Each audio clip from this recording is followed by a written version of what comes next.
nakoki te koboma ye, nakoki te kofanda kimia, nakoki te nazanga maloba ye, nakoki te nakanga monoko. Mbola mwa Nzambe eleki bomoninga, nakoki te koboma ye, awe pona bolamu oyo osali ye, mpona bolamu oyo osali ye.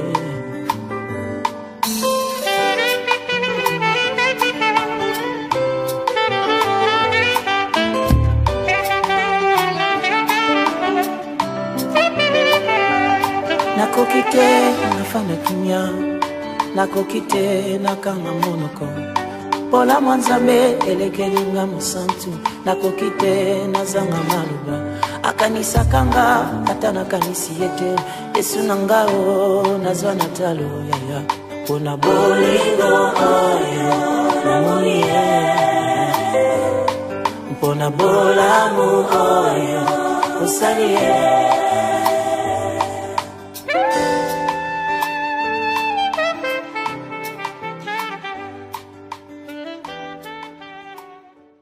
Bandeko topesi bino lisusu mbote mingi na kombo na Yesu Masia na ngonga oyo tango oyo epesemeli biso lisusu ya koyeba kokuta na elongo po toyeba kokabola liloba na Nzambe po ete toyeba ko tala eloko nini Nzambe azali kolobela biso na mokola lelo. Mbote mingi na bayebanso bazali kolanda biso ezali na esongo mingi bazali kopambola Nzambe po na tina ya moko na moko na kombo na Yesu Masia. Yambo ete to banda tokosambela tokotika manso na maboko na nkolo po toyebi ke nkolo nde azali ebandeli pe suka ya nyonso. Yawe na bikamwa totiki nyonso na maboko na yo, moment oyo tozali koleka na yango liboso na yo, na koyoka yo pe na oyo nyonso tokoyeba kokabola ko partager na liloba na yo Seigneur. Tika ete mind na biso ezali ya kofungwama eke yo mei oloba na biso mitema na biso ezali ya kofungwama po ete yo mei o talisa biso eloko oyo yo osili kolinga esalama na kati na bomoi na biso. Merci parce que ta parole vient pour libérer, parce que c'est ta parole qui libère. Merci pour cette parole qui nous bénit. Merci pour cette parole qui nous amène na dimension mosusu où les autres permettre biso te ba ko vivre ya solo bon Nzambe lolenge yo osili kolinga yango. Yango wana gloire, louange et adoration ezonge pa ina yo po ite yo zali Nzambe malamu. Na kombo Yesu Masia to sambeli boye. Papa, nous voulons amener captif à l'obéissance de Christ toute pensée qui ne confesse pas ton nom maintenant dans le nom puissant de Jésus. Que toute la gloire te revienne, toi qui vis et qui règnes pour l'éternité. Au nom de Jésus. Amen. Bandeko, mbote mingi lisusu, ezali tango malamu oyo tokutanaka na ngonga oyo, wabino Pasteur Walton oyo toyebi kokutana tango nyesu na ngonga oyo na kati na Radio Planète Béré. Tolobaka tango nyonso tu na Planète Béré ezali likambo ya te o songolo mpakala te, ezali mbala moko évangile na Nzambe kaka, évangile na Nzambe pe évangile na Nzambe kaka. Alors ezali malamu mingi tolobaka tango nyonso tu fo kozonga na makomi po makomi yango nde fondation ya nyonso. Bible lobi na biso na mokanda ya Jean, au commencement était la parole et la parole était avec Dieu et la parole était Dieu. Donc ezola kisa biso ke na liloba oyo nde esalami manso na mokili lelo oyo. Na liloba oyo Nzambe apamboli, Nzambe akangoli, Nzambe asali makamu isi ebele. Donc ezali loko moko ya motuya, c'est pourquoi ezali kopambola toujours Planète Béré pona tina ya ministère oyo mobimba ezali ya kokabola évangile tel que la parole de Dieu lui dit qu'il est beau la parole, qu'il est beau, qu'il est beau, qu'il est beau les pieds de ceux qui apportent la parole. Donc Nzambe ba ko pambola pe ko kanisa bandeko nyonso tu yaba Radio Planète Béré. Pena ba oyo nyonso bazali ko sala na katina na mosala oyo. Bien-aimés dans le Seigneur, nous avons parlé il y a quelques temps, disons quelques semaines, nous étions en train de parler de l'apostasie. Aujourd'hui, nous allons parler d'un autre sujet, mais qui est aussi un sujet aussi important. La tina ya apostasie, na yebi que nous nous sommes posé beaucoup de questions, mais tout cela qui correspond malembe na ba question oyo. Bien que il y a des points où, des zones d'ombre que nous avons toujours kotalisa lisusu bandeko. Tokoyeba kozongela lisusu sujet oyo ezali sujet moko monene pe vaste. Po ezali na ba catégorie ebele pe na ba dimension ebele oyo tosengeli na biso koyeba ko sosola. Tokoyeba kozongela ngo lisusu une fois de plus. Mais na poko ya lelo na lingina ka bolelo ko moko ya mutuya oyo nzambe azali kotia na kati na motema na ngai ezali que ton attitude détermine ta bénédiction. Attitude na yo ezali ko déterminer lipamboli na yo. Il y a pas longtemps nzambe a pesaki biso pambolaki biso na makasi ya koyeba ko koma mukanda oyo livre oyo eslaki kobima année passée comme na yango ton attitude détermine ta bénédiction ou encore ton élévation. En fait, titre nango mobimba ezalaki ton attitude détermine ton altitude dans la vie. Ni koloba attitude na yo nezali ko déterminer botombwani na yo na kati na bomoi. Na kati na vie ndenge tozali ko mener. Ce livre est toujours disponible soki ozwi tango oyo nzamba pesi yo tango okoki kotala yango soit na site ya Amazon okobeta kaka ton altitude détermine ton altitude dans la vie okomona ekoyeba kobima livre ezali wana Pasteur Walton et puis na ndenge tokoyeba ko continuer. Alors lelo ezali loka motuya na ngena loba attitude oyo pambate attitude yango nde ezali na centre ya bomoi ya moto. Attitude ezali na centre ya bomoi ya moto. Attitude ezali lokola lenge tolobaka image oyo ezali reflété na miroir na yo. Tango telemaka na miroir ozali kotala miroir ozali komimona. Tango ozali komimona oyo image oyo ozali komona na miroir ezali reflet ya yo moto lolenge yo ozali. Donc ozali komimona kuna ezali réflexion ya oyo yo ozali lolenge yo ozali ndenge ezali kobima na miroir. Et attitude ezali pe lolenge moko. Attitude ezali pe lolenge ndenge wana kolobete attitude ezali oyo ezali na kati na biso yango nde ebimaka au travers attitude. Attitude elingi koloba lolenge yo ozali kotambola kozala makambo lobaka osalaka ndenge osalaka yango ndenge makambo nyonso tu wana na lopoto ezalaka na bato oyo basili kotanga pe koyeba makambo etali makambo ya attitude ezali na moko babengi ye Gordon Allport na 1935 déjà na mokanda na ye asilaki kodéfinir eloko oyo batangi attitude babengi yango na lopoto balobi un état mental organisé à travers l'expérience du sujet qui détermine le comportement du sujet vis-à-vis d'un objet. Elingi kolobanini, état mental, oyo esalami, oyo ezali organisé, oyo evandi esika moko, mais ekangami esika moko à partir ya ba expérience oyo moto asili ko vivre yango nde sikoyo ebandi ko déter comportement na ye na kati na bomoi na vie en face ya bato, en face ya société, vis-à-vis ya société, vis-à-vis ya famille, vis-à-vis ya libala, vis-à-vis ya mosala. Comportement wana yango nde babengi attitude.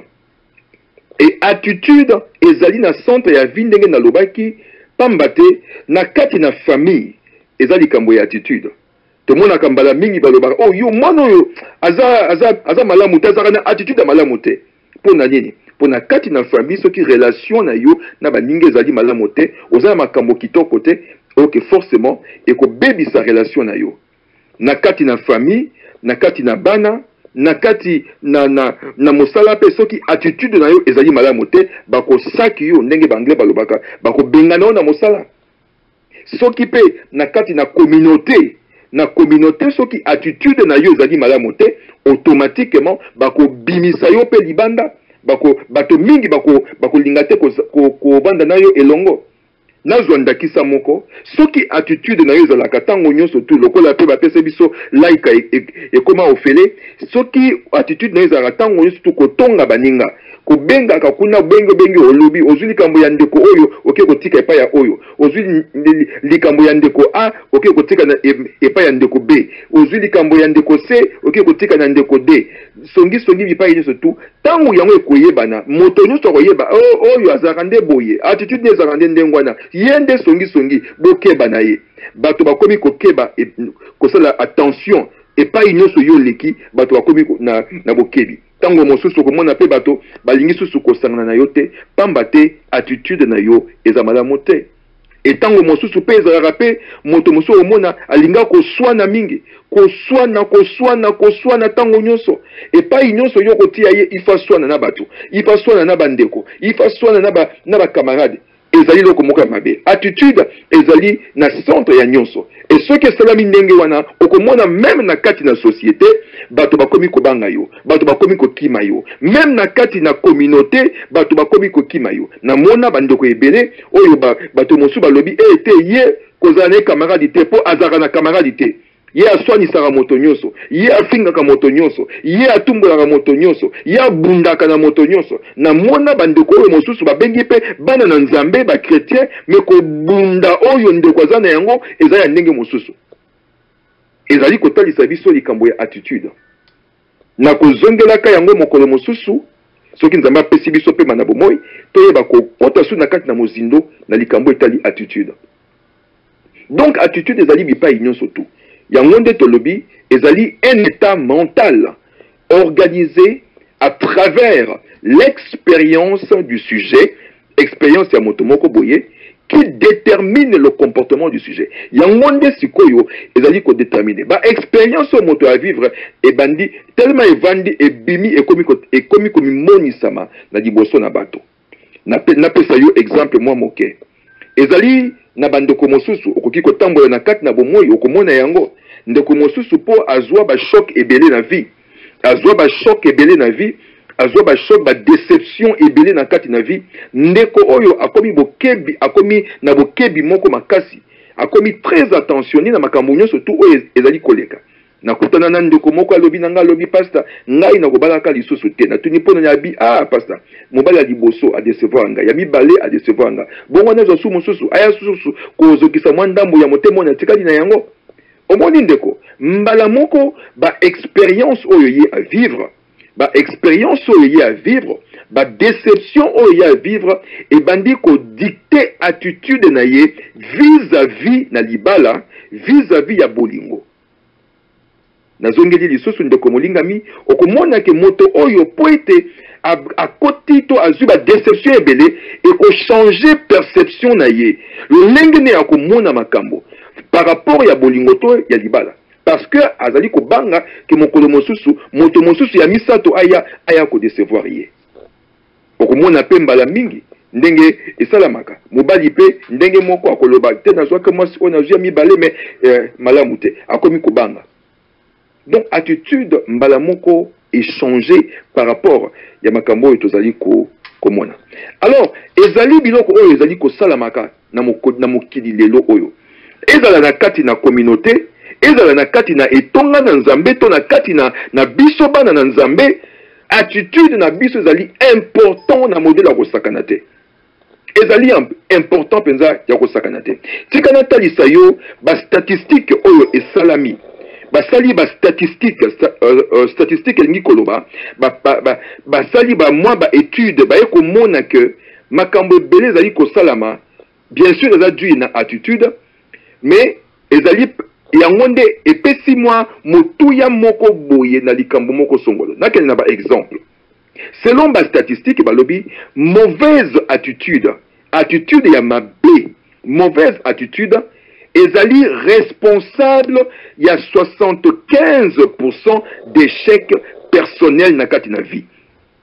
Donc na kati na vie tango mosusu soki ozali to biloko mosusu tozali ko échouer na yango ezali parce que attitude na biso vis-à-vis na yango ezali mabe talati na osengeli oyeba ko changer. ndeko moko azali kokende kozwa mosala ntango nyonso tu. Mais ntango akendaka kozwa koluka mosala bipai nyonso akotaka babenganaka eke balobaka o yo te yo te yo te. Mokolo mosusu avandi abandi komituna me likambo yango eza nini mpo bazwanga na mosala te. Ndeko molingami na tango ayoki makambo oyo etali attitude na mateya ya makambo ndenge na ndenge, moto oyo akoti na kati na salon, moto oyo akati suki na ye, moto oyo alongoli mandefu na ye, amitié propre, tango akei koluka musala alati elamba kitoko, elamba moko décent, atelemi pe akei koluka musala pe abandi koloba changer attitude na ye po oyo uyozo kende koluka musala na shingom na monoko. Oza kolia shingoma liboso ya moto oyo akozo na mosala akomona ko oza na respecte oza pe na tina ya mosala oyo te. Mais tango ndeko ya changer attitude na ye automatiquement na mosala bazuye omoni ke attitude azaki nango liboso azaki malamu te mais ya mibale tango asosoli akei bazuye na mosala. Donc l'attitude serait, la mauvaise attitude serait responsable de 75% totolo ba 75% d'échecs personnels, puis 60% d'échecs collectifs. Et que bâtonner basanganaka et groupe moko boye et loko moko songolo ce que zali ko échouer mingi ezali na problème ya attitude. Ezali na problème ya attitude. Mokolo mosusu balobi na biso wana ezali ndenge tozali ko solana bandeko mosusu bato bazali na kati na ba parlement bazali ko loba balobi oui to yebi bato ndenge bazalaka. Na mboka oyo tovandi na mboka oyo na poto to yebi communauté na communauté lolenge na yazalaka. To yebi attitude ya communauté na communauté. To yebi yango malamu. E moto oyo abandi kutu ko bakisa lobi to yebi ke bino par exemple boza makambo ya ba terrorisme te, boza makambo ko tshaka ba bombi te to boye te. Moto oyo yemo kazali ko loba yango. Donc ba catégoriser babi to zara na attitude wana te, to na makambo wana te. Mais par contre, ayebisi biso, oyo biso tozalaka na yango. Et ceux qui prennent la vandi na tali na kanisi malam na lobi, oui, eza ya solo, na communauté na biso, eloko oyo ezali. Moni ndeko molingami, eza ko tali sa biso que, même sur le plan collectif, soko moni échec ezali pa imoko, tala attitude ezali nene. 50% d'échecs dans les ministères pastoraux. Balobi même na kati na bonzambe, 50% d'échecs. Na kati ya ministère pastoral na ba pasteur na ba mangomba ezali ko uta na mauvaise attitude. Okomona pasteur okotelema ozali pasteur ya solo soko zali na attitude ya malamu okomona pe bandi. Mais pasteur oyo azwaka likambo ya mondimi A ake ko pesa na mondimi B azuli likambo ya mondimi C ake ko tika na mondimi A. Pasteur wana suka problème ekobima. Po bandimi bakoyebana bakoyoka na bakoyo oh bongo likambo nanga ndenge ni pasteur na lobaika na pasteur ndenge ni eyoka ni mboka mobimba bayebi likambo oyo alors que nga na solaika na pasteur apamba omoni eza déjà un problème d'attitude. Pasteur aza moto oyo ayokaka mingi mais alobaka moke, ayokaka mingi mais alobaka moke pe alobaka na tango oyo esengeli aloba omoni yango batalisi biso que 50% d'échecs. 30% d'églises, balobi na biso 30% d'églises ferment leurs portes à cause de l'attitude du pasteur titulaire to na pasteur to ba pasteur bazali na nzinga.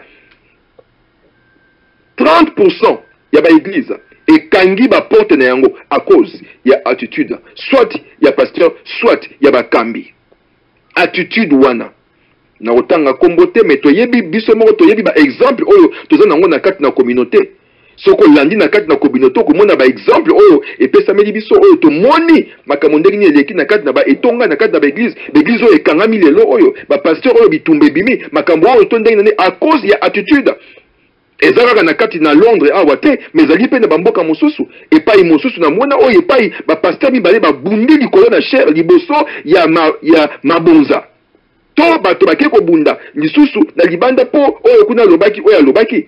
Et là, on dit que vous komona te na ba télévision de l'oyo to na ba internet oyo ka pasteur oyo azui oyo abani ko finga oyo kuna ba azui abani ko finga oyo ale ba komi ko swana en pleine télévision en pleine radio devant bandimi devant batonyo surtout bongo yebisa ngai moto oyo azana kati na église arolobandini na talisaki yo na likambo ya apostasie na likambo ya apostasie na talisa ke na lobi ete beaucoup de gens aujourd'hui et ba talisi biso ba lobi beaucoup prêchent par esprit de dispute.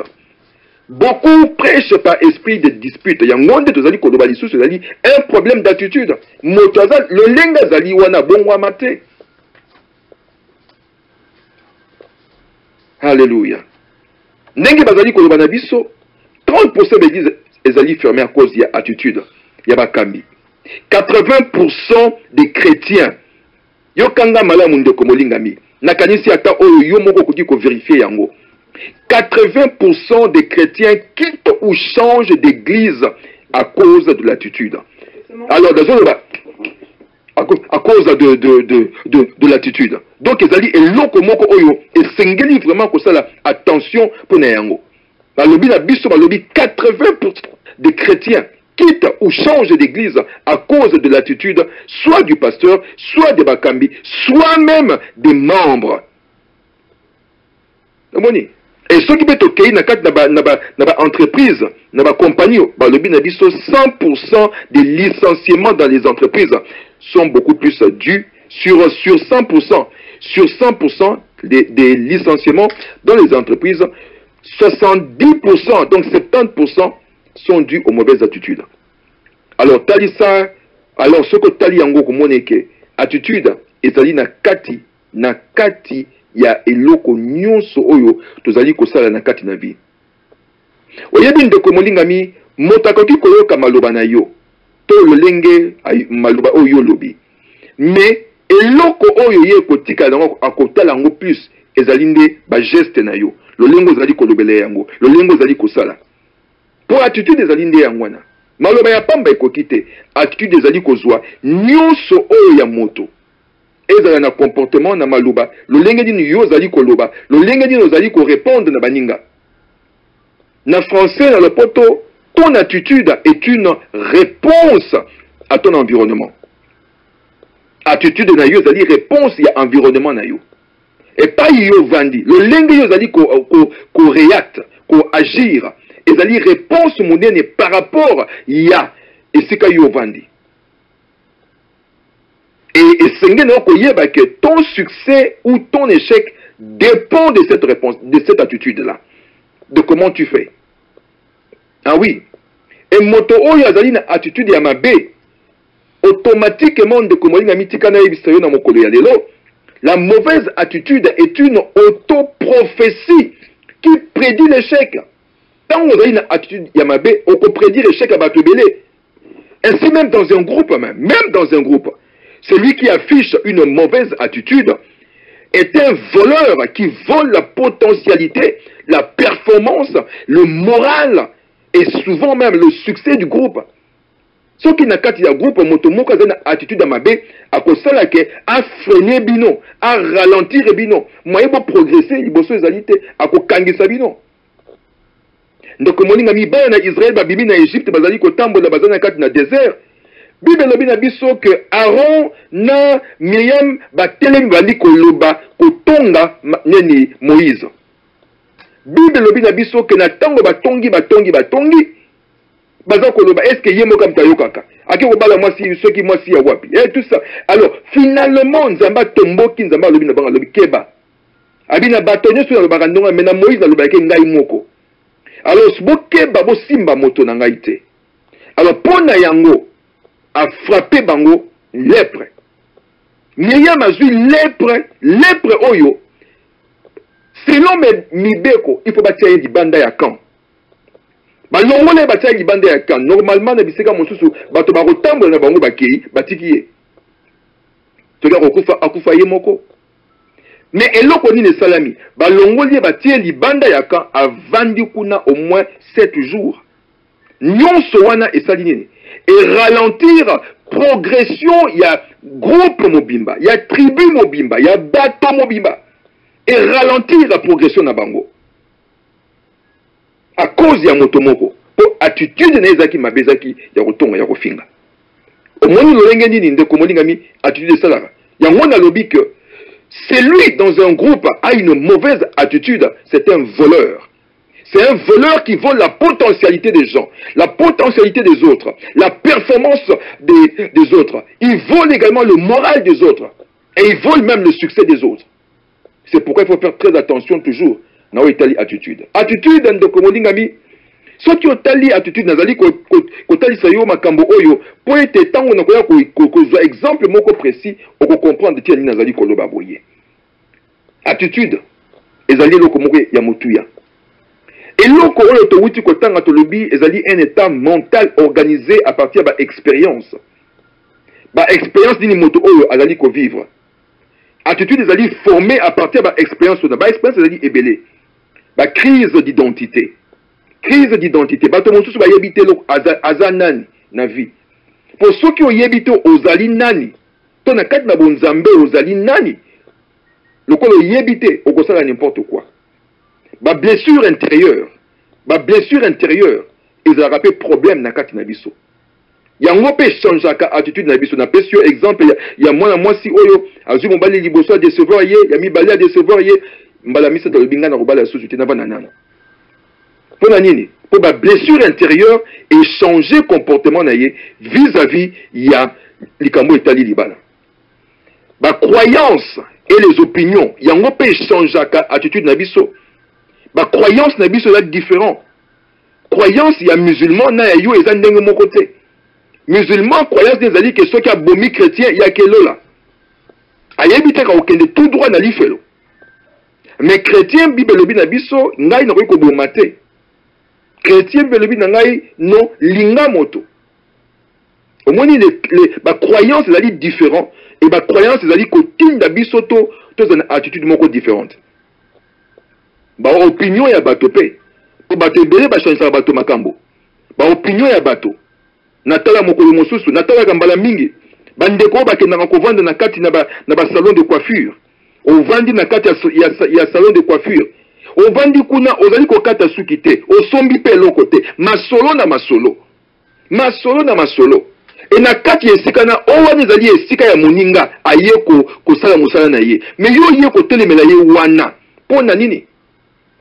Siko na kati ya ba salon de coiffure wana, bato bayaka bavandi, allez, pesaka masolo, moto na opinion na ye, moto koloba makambo na ye. Mokolo mosusu ndeko mosusu ake kozwa makambo oyo moto zali koloba na kati ba salon wana par rapport à dibala na ye. Ngala dibala na ngai, ngala saka na kate, ngala ndaku na ngai, soki na kobi na kwesaka mibeko, so na pesi mitindo ezalaka ndenge wana. Soki na lobi boye ezali boye, soki na lobi boye ezalaka ndenge wana. Ngaba saka na ngate, mwasa saka na ngate, ngabe makambo ebele.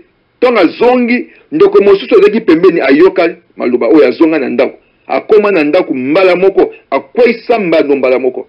Na kati na ndako désormais, ça na lobby likambo eko sama kaka ndengwana. Likambo ko changer susu te. D'ailleurs ko soki na ye avant ko tunde soki ndenge nini na mesa na mona trois plats ezaka toujours na mesa. Na mona toujours boy. Oh kozanga koyeba. Ke ndeko oyo abetaka masolo kuna. Na ndako na yekuta salaka yango te. Na ndako na salaka yango te ye moko aza ko vivre na libanda babenga na ye avant na kasoko na rumu moko. Omoni ndeko mingi bazali koya kosangana na bisika oyo koyoka masolo ya ndenge wana soko zali na bososolite lobi okay osali likama mabe ndeti na tozali koloba mingi bandeko totikaka okende ko telemaka kuna tozana bana tozana ba responsabilité makambo ebele okokota na kati ya shop ya moningo ovandi okangi nzela ba mama bakoya balingi basomba eloko basomba moye bakota ezali te. Bandoko mosusu ko balobi kuna moyen to kote ate tala ba telemi wana moyen te. Oza ko yeba teke oza ko kimisa ndeko oyo ba client na ye. Yo oyo koti pe wana osombi pe lokote okovanda wana bakoya tour à tongo bakoya tour après-midi bakoya pe tour à butu. Tala ndeko. Et sika wana nde ba opinion zali kobima. Soki ozwi yango okoki ko changer attitude. Environnement na yo pe ekoki ko changer attitude na yo. Environnement na yo ekoki ko changer attitude na yo. Environnement na yo ekoki ko changer attitude na yo. Ndoko molingami na pesa yo exemple moko. Tango tozalaka na mboka ta ou bien na kuna na Afrique. Okotambolaka, okosombaka bitabe na yo, okolia no nzela obwaki yango ndengo lingi. Mais soki awa lelo oyo ata otiaki yango na sachet ntango yo bimi na balabala ozali kolia bitabe oyo yo moko okoluka epai nini bine ezali oyo tobengaka poubelle ezali epai nini poubelle ezali otia yango yo moko okopona otia yango esika wana moto akotinda yo te mpo na nini mpo ozwi conscience ke na kati ya mboka ya bato awa bazotambola boye batiaka makambo surtout soko okelelo oyo na Westminster otamboli kuna na ndimi te yo oyo osimbi bitabe na maboko sisi kolia okobwaka poso boye yo moko okobanga yo moko kaka conscience na yo ekosala ekotinda yo oluka poubelle ezali wapi ekotinda yo ntango mosusu otiango na sachet osimbaka ti ntango okoma na libanda nde to esika moko songolo okende kotia mpo na nini conscience environnement échanger makanisi na yo environnement échanger lolenge na yo ya kotala makambo environnement na yo échanger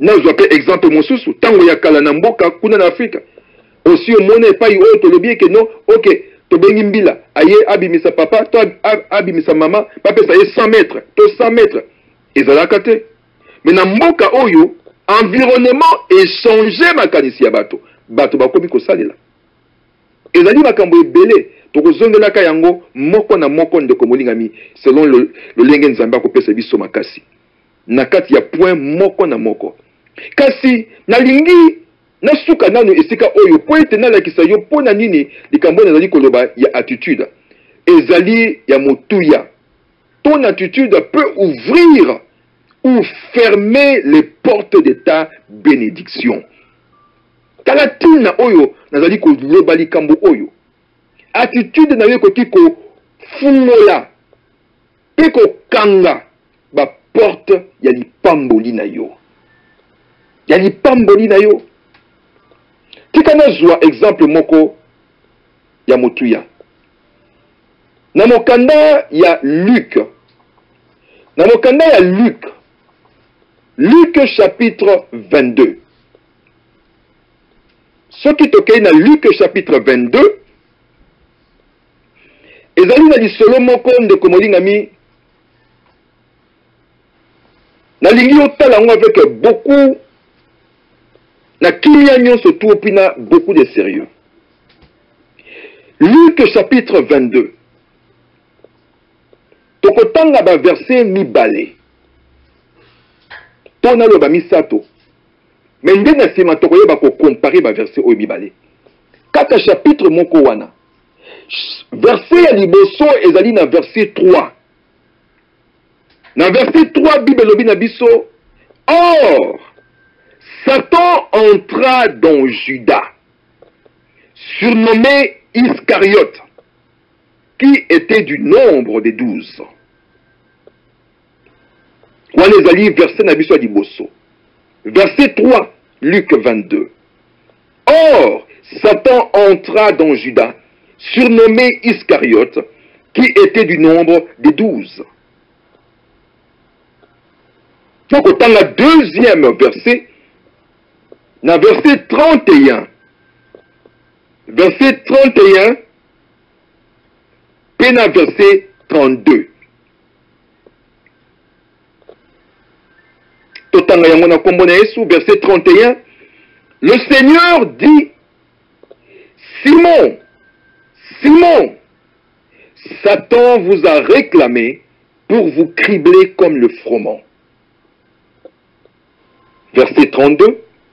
Mais j'ai prié pour toi, afin que ta foi ne défaille point. Et toi, quand tu seras converti, affermis tes frères. Passage oyo. Verset 31 à 32. Luc 22. Le Seigneur dit, Simon, Simon, et pas nyonso nzambe abengi moto 2 fois. Ndeko molinga mikanisa kezali likambo ya motuya. Et pas nyonso monaka ke epai oyo nzambe alobi na moto 2 fois, to abengi moto 2 fois de suite.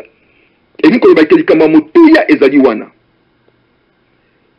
Le Seigneur dit, Simon, Simon, Satan vous a réclamé pour vous cribler comme le froment. Mais j'ai prié pour toi afin que ta foi ne défaille point et toi, quand tu seras converti, affermis tes frères. Bien-aimés dans le Seigneur, les deux passages que nous venons de lire, ces deux passages que nous venons de lire sont des passages très significatifs. Très significatifs. Pourquoi? Parce que justement ces deux passages, il a dit qu'on fait appel à quelque chose d'assez important. Nous allons aller ensemble. Tala oyo ba disciple mi balé ya Yesu Masiya. Bango mi balé bazali ba disciple ya Yesu Masiya. Bango mi balé bazali bato oyo Yesu ye mei abengaki. Ye moko abenga bango. Ye moko apona bango. Ba disciple mi balé oyo na tango oyo Yesu azaki na bango. Avec Kosambela na bango, pe atindi bango alobi, bokende deux par deux, bokende bo apporter l'évangile, bokende pe bokende kosa makamu ici. Et Bible lobi na biso, bato oyo na ba disciple nous tout bakenda, na ba disciple bakenda, bango pe bazalaka na kati. Bakei, Judas azalaka na kati, Pierre azalaka na kati, Pierre yona nde babengi Simon. Azalaka na kati bakei pe basali makamu isi baye kozonga bazongi na esengo ya kosakana te. Esengo oyo bango bazongi na yango babandi kosepe babi Yesu Yesu Yesu. Epai tokei kuna makamu isi esalami. Makamu isi esalami. Epai tokei les démons nous obéissent. Les démons nous obéissent. Ils ne peuvent pas tenir devant nous parce que nous disons tout simplement un mot et ils sont par terre. Pour kuna makamu to sali ya kosakana te. Bazaki na esengo. Pourquoi? Parce qu'ils avaient également l'esprit que Dieu a soufflé sur eux, Jésus a soufflé sur eux. Il leur a donné ce pouvoir. Apesa bango bakasi oyo. Bakei basali makamu isi ya lolenge na lolenge. Ndeko moninga mi Bible lobi na biso bango bazaki kolia na Yesu esika moko. Bazaki kovande na Yesu esika moko, bako tambola na Yesu esika moko. Mais tala likambo oyo ezali koleka na Luc 22. Dans Luc 22, quelque chose d'extraordinaire se passe. Bible nous dit, et le binabiso lobi. Or, Satan entra dans Judas. Satan a koti na kati ya Judas. Moto oyo azwaki epakolimi. Na nzambe tokoki koloba yango na mokolo ya lelo. Moto oyo azwaki epakolami. Moto oyo akei pasali ba miracle. Moto oyo akei asali makambo isi ndenge na ndenge. Ayoko zonga pa ganga lobi. Yesu makambo to sali kuna eza minene. Bato bazali ko bika. Bato bazali ko bika. Ba démon bazali ko kima. Mais Bible le dit biso kaka moto oyo pe Satan kotiye na kati.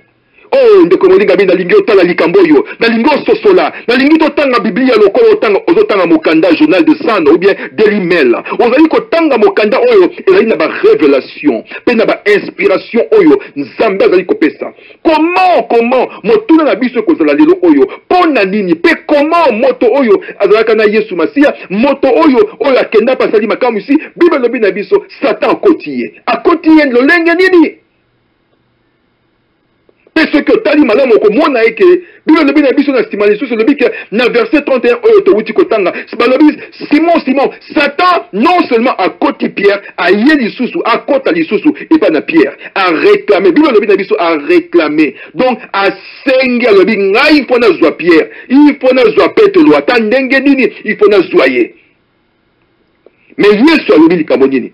Yesu alobi na Simon alobi na Simon abi Simon Keba parce que Satan a lukio na modèle nyonso tu a lukio pointe akanga yo abeta yo masasi oza lokola omoni ndenge fromage zalaka donc abeto masasi atobola yo lokola ndenge wana atobola yo acrible yo de balle atobola yo abebisa yo. Mais ngai Yesu na sambeli pona yo pona lingite foi na yo ekweya. Non seulement foi na yo ekweya, mais yo tangu yo kobongama yeba kosimba baninga na yo. Averti baninga na benyo. Pesa bango makasi, affermi bango. Tala biloko mibale oyo situation mibale oyo zali koleka awande komolinga bi. Moko Satan akoti Yesu alobi lokote. Yesu pas qui pète. Yo kanisi Yesu ayebaka te que Satan zali koluka Judas. O kanisi ndoko molinga mi ke Yesu ayebaka te que Satan okota na kati na Judas. To akota na kati na Judas. Dieu, Jésus savait cela parce que tant on va vendre qui ne sika moko bazali kolia. Jean atie moto na ye na lipeka ya Yesu. Avant li peme na poitrine na Yesu. Jean, Pierre a tuni Yesu, abi, o me Yesu yo ozali koloba ke bato, Pierre kutu alobi na Jean, abi Jean, tuna ye, ya zali ko ba sikoyo ke non ba moto moko na kati na biso ako trahir ye nani wana ko trahir tout na ye Jean a tout ni Yesu abi nani yango ko trahir yo Yesu alobi nini alobi moto oyo na ko kata lipa moto na ko pesa ye lipa ye wana akati lipa pesi nini Judas alobi na Judas fais ça le plus rapidement possible. Donc Yesu ayebaki. Mais qu'est-ce qui a fait que Jésus n'a pas pu prier pour la Judas, mais a prié pour la Pierre? La différence, c'était l'attitude, tout simplement. Attitude, la bangomi balé, et c'est là qui différence. Yesu a poni mbalamoko. Nazoni soma moke makanisi na kati na mokanda na Nzambe. Judas a qui olengeni. Aiki moto oyo Bible lobi na biso azali ko simba mbongo ya groupe mobimba. Pe pai bazali moto azali ko bomba mbongo zaki ye.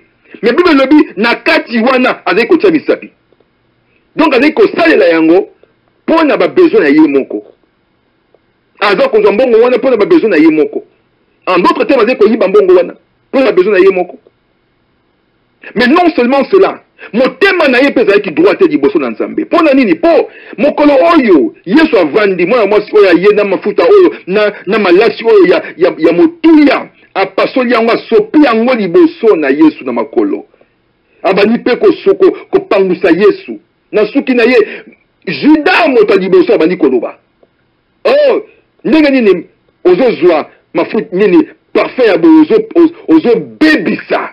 Hey, ndoko molingami.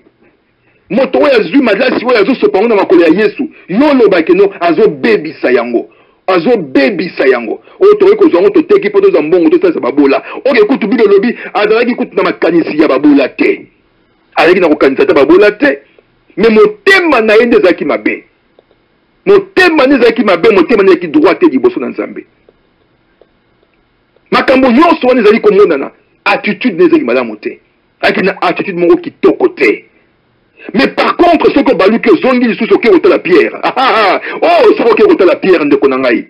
Pierre azaki moto oyo azaki toujours prompt à servir le Seigneur. Aki moto oyo azaki tango nyonso tu na posa ya kosalela Nzambe. Na posa ya kosalela Nzambe tango nyonso tu. Atelema asala boye. Soki Yesu amoni Yesu mokolo mosusu tango Yesu abi allons de l'autre bord bango abani ko kende Yesu abani ko kolana na sima. Mbonge telemi amoni bato ba moni Yesu azali ko ya baso lobi fantôme tout ça ya lobi Pierre atelema lobi Pierre alobi nani abi mokonzi soki ezali yo lobanga na ya Yesu abi ezali ngai yaka.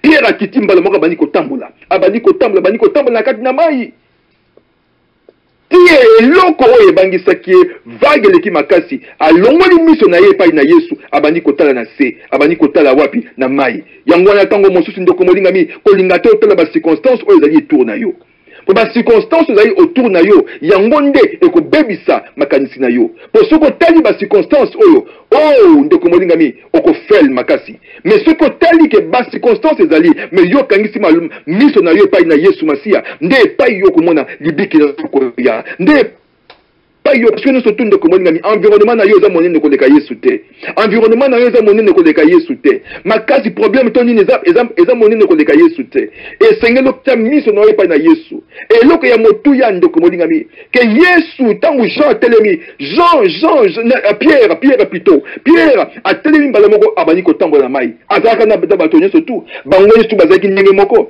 azaki na baninga na ye mais attitude na ye liboso na Yesu aki ndenge mosusu aki na posa wana aki na posa zala na Yesu Masiya aki na posa salela ye aki na posa tango nyoso tu ayoka yaloba asala azaki ndengwana kanisa lisusu ndeko molingami tango Pierre bango tu bazaki sika moko bango tu bazaki na kati na bwatu bango nyoso tu bayoka ki pe bayoki lolenge Yesu alobi piyaka bango tu bayoki bango tu bazaki wana me moto moko kama mtatelema Pierre kaka telema abani kotambola emi kolobake na dimension Pierre akomaki na yango a changer ki attitude na ye alobi ngai soki na lingi na zwa iloko to soki na lina comme sika moko esengeli na kende esengeli na tia le pas na sala pas a telema longwa bima abani kotambola et ce que tali malamu kotambola na ye akota na dimension mosusu ke dimension oyo baninga ne musu bazaki te bango tu bazaki na boîte moko mais moko a changé de dimension moko a changé de dimension parce que il avait le désir il avait cette volonté Il avait cette force. Il voulait toujours quelque chose de nouveau. Au moins, il de ezali loko ya motu ya Pierre alakisi attitude wana. Kanisa lisusu tango balingaki bakanga Yesu. Na kati ya jardin batuni nani Yesu. Oh. Soda yebo asimba Yesu. Pierre abimisa lisusu nini mbeli na ye. Akata Marcus litoi. Pona nini Pierre azaki moto tango liso tout. Likambo tout. Yesu azango besoin azabi au premier à cause de la wana. Il avait le cœur de servir. Il avait le cœur d'être toujours là. Il avait le cœur de servir son maître. Avec la motema yako sepelisa nani Yesu Masia yako sepelisa maître na yako salisa maître na ye. Son cœur était tourné vers ça alors que Judas ezaki ndengwanate. Et na kati na bango Yesu a dit oh là là, il y a sûrement quelque chose de bien dans Pierre. Comme on ezaki Simon. Mais Yesu lobi na ye, abi sur cette pierre. Abi yo makambo yo. En tout cas Pierre okomona makambo na kosala pa na yo. Okomona. Donc Nzambe ayebaki ko bongo na makambo. Pourquoi? Parce que l'attitude de quelqu'un a fait la différence. Tozaka mingi na kati na bisika oyo tozali ko tambola katango nyoso tu. Ndeko molinga mitika na yebisa yo kolo. Ndeko molinga mitika na yebisa yo. Ndeko soki na kati na bonzambe olingi ozwa eloko moko ne fait pas les mêmes choses que les autres font. C'est la différence. Laki sa bonzambe na yo. Oza ko laki sa bonzambe no, zala na zel o ya ko sala nzambe. Zala na zel o ya ko sala nzambe. Kanisa Yesu azali ko na Simon lobi Simon ngai moko na sambe lipo na yo. Ngai moko na sambe lipo na. Et lelo oyo kutu Bible lobi na biso après la résurrection. Jésus est monté au ciel. Il est assis à la droite du Père. La parole de Dieu nous dit, il intercède pour nous. Azako sambe la ponabiso. Mais ce qui yo comportement za malamote, attitude na yo zali malamote. Yo kanisi penza ya solo penza okozwa lipamboli ndenge sengeli. Non. Yo moko kokanga lipamboli na yo. Yo moko kokanga lipamboli na yo. Na attitude na yo. Et Seigneur na biso te ba ko changer attitude.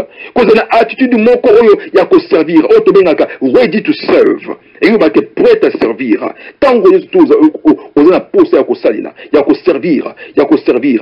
Bible lobi na biso moto oyo alinga za la monene, moto oyo alinga za la likolo, moto oyo alinga za la monene, abanda liboso ko servir. Mais na moko la lelo oyo bato balingi susu ko servir ete. Bato balingi ko servir li susu te. Moto na moto alinga za la ye moko nde azala chef. Ye nde azala moto ya liboso. Soki yete likambo moko pete esalama. Ndeko mone mesama ka ndengwana te. Eza na kati na ba itonga na Nzambe, eza na ba temple, na ba assemblée na biso, tango nyoso tu, moto alingi ko sala lisusu moto azali te. Moto alingi ko sala lisusu Nzambe te. Mais na kanisi tango na moni Bible lobi na biso nini, elobi na biso nini na oyo kali Moïse na Josué. Bible zali ko benga Josué le serviteur de Moïse. Mais Josué azali ko sala ndé Nzambe. Mais il l'a fait au travers de quelqu'un. Il a montré cette attitude. Il y a serviteur devant Moïse. Et effectivement, les pamboli pétant ekiti, tant Moïse a créé, Nzamba ponine de Josué, alors il peut y na motema ya ko servir. Yeza na motema ya ko sali la baninga. Voilà moto oyo na lingi la sali la. Moto oyo na lingi attitude na lingi de yango wana. Et yende baponaki. Okanisi bato musu bazaki te, bato makasi bazalaki te nesika wana, bato makasi bazalaki, kale bazaki makasi pe bato musu bazaki makasi, uza nani na ur bazalaki, bato makasi bazalaki bele, bato malamu pe bazalaki. Mais moto oyo alakisa poser ko salisa, ya ko servir, yango wana pa inaye. Ndeko mwana misoko tali makomi na Nzambe, bipai nyonso oyo ezali ko banda na Genèse tina Apocalypse.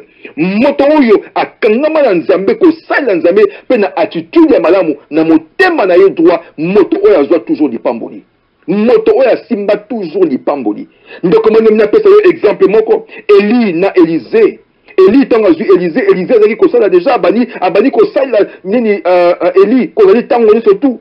Pourtant na tango wana ba prophète bazalaki, école des prophètes zalaki, mais Élisée azali ko landa Eli bipa ino surtout. Et lo ko surtout Eli ko bazali ko sala azako ke na yitango surtout. Et effectivement, mokolo oyo esengelaki ke Nzambe ayeba ko zo mosali na ye, mais lipambole kitaki wapi na epai ya moto azali ko servir. Ayi ko servir ye pena ndenge esengelaki. Et la Bible lobi na biso, Élisée a eu la double pension oyo ye me ya sengaki. Oyo ye moko sengaki. Pour nini pour attitude na ezaki malamo. Ndeko moninga mitozo sikoyo Élysée na oye Géasi. Élysée na Géasi. Qu'est-ce qui s'est passé ndeko moninga mi? Moninga azali wana bien que Géasi abayiki ko servir, mais motema na ye azaki toujours na biloko. Motema na azaki na mbongo, motema na azaki ndengwana, suka azaki frappé na lèpre. Pour nini? Tala ndenge tozali ko bungisa ba bénédiction na biso. Pomba te attitude na yo ekoki ko fungola yo porte. Attitude na yo ekoki ko kanga pe porte ya lipamboli. Soki olingi ke nzamba ye bakopambola yo, ndeko moninga mi changer attitude na yo. Soko lingi nzamba pambola yo, ndeko na yebiso na poko ya lelo, changer attitude na yo. Soki o changer attitude wana, sois prêt à servir. Hey, na bandaki kote ya mokolo mosusu dimanche na wuti koloba na bana na nzambe, na bike ndeko bolamu efutaka. Bolamu efutaka. Oyo yokinga te ndeko. Bolamu efutaka. Soko zali na attitude ya malamu, ekozo sala moninga ndenge sengeli, yo pokozwa. Ezaka kate moto yo salisi yenda kopesa yo. Mais nzambe na likola yebi ndenge na kozongisela yo. Nzambe na bato ebele, azana ba moyen ebele na ndenge ya kosalisa. Soki yo servir moto moko boye, o salisi ye. Zana motema malamu. Kozela kaka te ke yende kaka akozongisela yo te. Yeka kate moto akozongisela yo. Po nzambe na akozongisela mokolo mosusu na lolenge na ye. Kala yango eloko to ekoloba. Attitude esali différence. Attitude na bango mibale Pierre, Simon Pierre na Judas esali différence. Et la différence a été claire et nette. Et Jésus a prié pour quelqu'un, a intercédé pour na Pierre. Mais tango et comme ngonga ya Satan, ya Judas a salate eloko moko te. Pour na nini? Pour attitude na bango esali différence. Attitude d'abord on dit ça dit différence. Pierre a eu opportunité on a pourquoi parce que Azaki moto on ndenge na wuti ko expliquer Azaki toujours prêt à servir. Pierre était tout le temps en train de partir et ce que tali na ba disciple nyo surtout et ko koma na ngonga mosusu Yesu Azaki na bango surtout 12 a koma na bango 11 et puis Azaki na simane yango ndeko moninga mi il y avait au moins 3 on bazaki ko kenni bisika surtout il y a important loba entre guillemets. Tant qu'il y a une montagne, il y a transfiguration. À quel nani? Pierre, Jean, na Jacques. Pierre Azaki na Kati. Tant qu'il y a une personne ko sambela pona na mwana ya centenier. Nanyango Azaki suswana. Kakabango Pierre Azaki na Kati. Pour attitude na yo, ndi Azaki ko sepelisa mokonzi. Ndi Azaki ko sepelisa nzambe. Oza kosala la mototé, oza kosala la nzambe, mais au travers évidemment moto, au travers institution moko boye, au travers organisation moko boye, au travers ya eloko moko songolo, ozali kosala la nzambe. Et tant ozali kosala la nzambe, missionaire ozali pa na nzambe, nde pa nzambe akoyeba kozongisela yo. Moto na mokila lingi kaka a se servir ye moko mbala moko. Alingi a se servir. Moto alingi ba servir ye mais ye a servir te. Oh ndoko molinga mi vie etambolaka ndenge wana te. Tika na yebisa yo na poka lelo, vie etambolaka ndenge wana te. Et c'est na biso te ba ko changer ko bongola makanisi na biso. Vie etambolaka ndenge wana te. Tala bato oyo mibale, ba disciple o bazaki ouais na loba.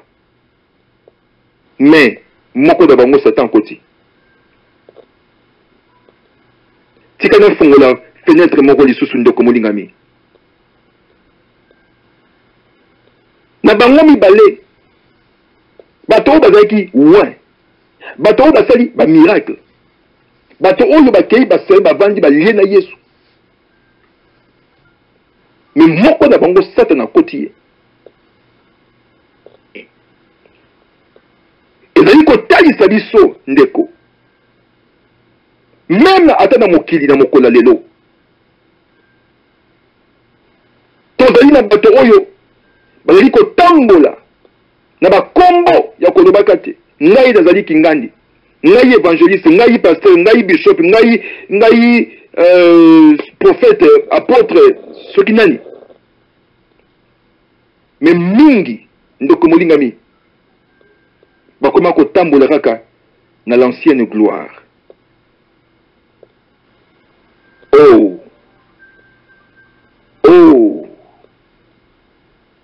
Mingi bakoma kotambola avec l'ancienne gloire.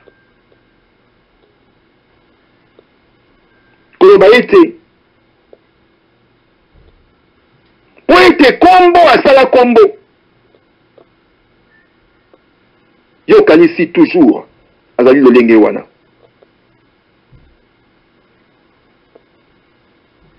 Tango mosusu ndeko ozali komona pe bato bakosala ba miracle ya ndenge na ndenge. Yesu alobaki yango alobi ayi bakoya ebele bakosala ba miracle ya ndenge na ndenge, me baza ya ngai te. Bakoloba Yesu abimi awa, Yesu abimi awa, abibolanda te. Ezotalisa ngai lelo oyo attitude ya basali na Nzambe ebele. Nazali kotonga basali na Nzambe te, nazali kofinga basali na Nzambe te, nazali koloba mabe ya basali na Nzambe te, me nalingi nde natalisa eke ndeko molingami lelo oyo bazali lokola ba Juda. Miso na bango ezali tourner na mbongo. Miso na bango ezali tourner na mbongo. Oyo wana Nzambe alibisa. Nandimi te ke Yesu akoloba ete oh bon et loyal serviteur. Yango nde sengeli biso tosala keba. Soki Satan akotaki ti na kati na Juda à cause ya attitude na ye. Boni ba oyo lelo oyo attitude tozali komona na kati na communauté na kati na biso. Boni oyo tozali komona na kati ya basali ya Nzambe na kati ya ba église boni. Ndeko yebisa ngai boni oyo tozali komona. Ekoki pe kosama lolenge wana. Mingi ndetala tina tokosolaka makambo ya apostasie tango nyonso tu. Bato mingi bazali ko renier foi na bango à cause na yango justement. Apostasie zokota pona nini? Bato balingi mbongo, bato balingi succès, bato balingi gloire. Mais tika na yebisa yo ndeko molingami, succès na popularité eza ndenge moko te. Mingi oyo tozali komona bazali populaire. Bazali populaire. C'est vrai, bazali populaire, mais ils ne sont pas grands. Parce que Nzambe lobi, je ferai de ton nom grand. Quand on a grand, ils sont différents, non, la populaire. Mingi bazali populaire na mokili. Mingi bazali populaire de komoningami. Mais azali grand te. Pour la nipo liboso na Nzambe loko ezali motuya, ezali misala. Misala nde ezali motuya. Misala nde kolakisa biso. Bible lobi na biso na suka. Bakozwa misala oyo, bazwi misala no batiango liboso na moto, devant le trône de la grâce, devant le trône de Dieu. Bakotia misala na yo wana, batumbi yango moto pe bakotala na sima, eloko nini ekotikala. Bawo bazaka populaire, mingi bakotikala na putulu. Biblia lobi na biso sengeli putulu etikala te, sengeli putulu elongwa po ete or ebima. Latina Yuda bazali koluka gloire, bakoluka fame, bakoluka succès, bakoluka popularité wana. Yes, ils sont populaires. Mais ce qui n'a zongi n'a commis la grandeur, ce n'est pas ça. Et je tali sangai que attitude na biso mingi ezapone yangote. Kozo na biso dipambo na biso ezapo na attitude. Keba na attitude na yo. Keba na attitude ndeko molingami. Tumoni ebele. Tumoni ebele. Satan a côté pa na Juda. Motoro ya saka pe ba miracle. Motoro pa bengana ka ba démon. Mais pas dans Simon à côté pour Yesu a telemeli hier au sakanate. Pourquoi? Parce que Simon-Pierre avait une bonne attitude. Il savait servir le Seigneur. Il était prêt à servir le Seigneur. Nasuka tango bakomi Yesu asasilaki kokufa na sima résurrection et salami. Pierre bazalaki bango na Jean bazalaki na kati na boitu bazako loba mbisi. Bible lobi na biso ke na sima moto moko ya tebi bango lobi atuna Jean. Bosi bozui habite aux 8 et habite bobo ka tsu côté oyo.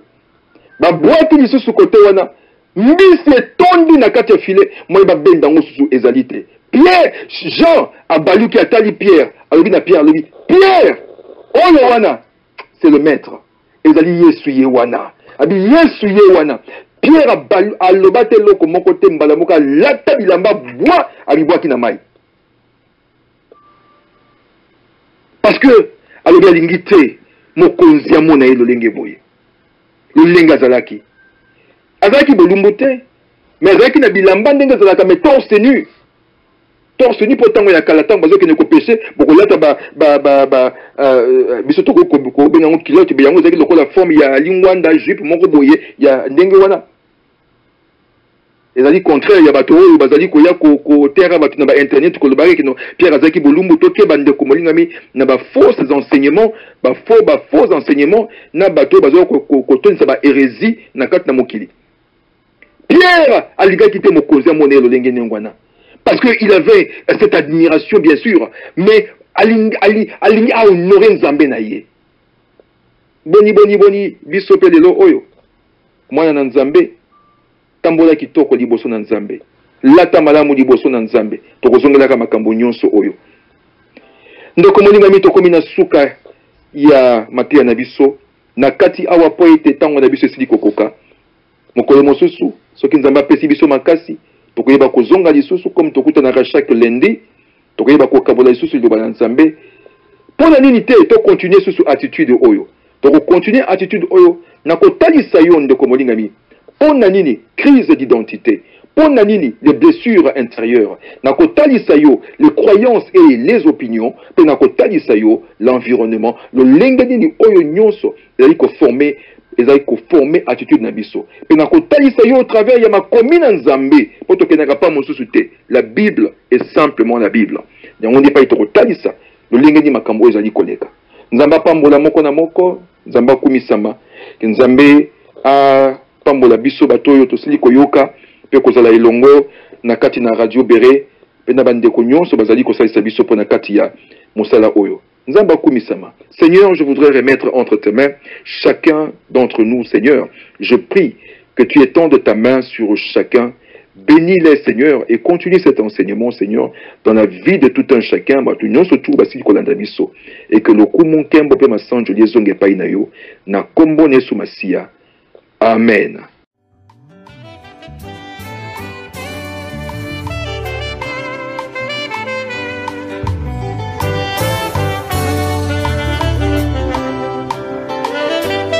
Nakokite koboma ye, nakokite kofana kimyo, nakokite nazanga maluba ye, nakokite nakanga moko, bola mwanzambe eleki bomoninga, nakokite koboma ye, awe pona bola muoyo, usali mpona bola muoyo, usali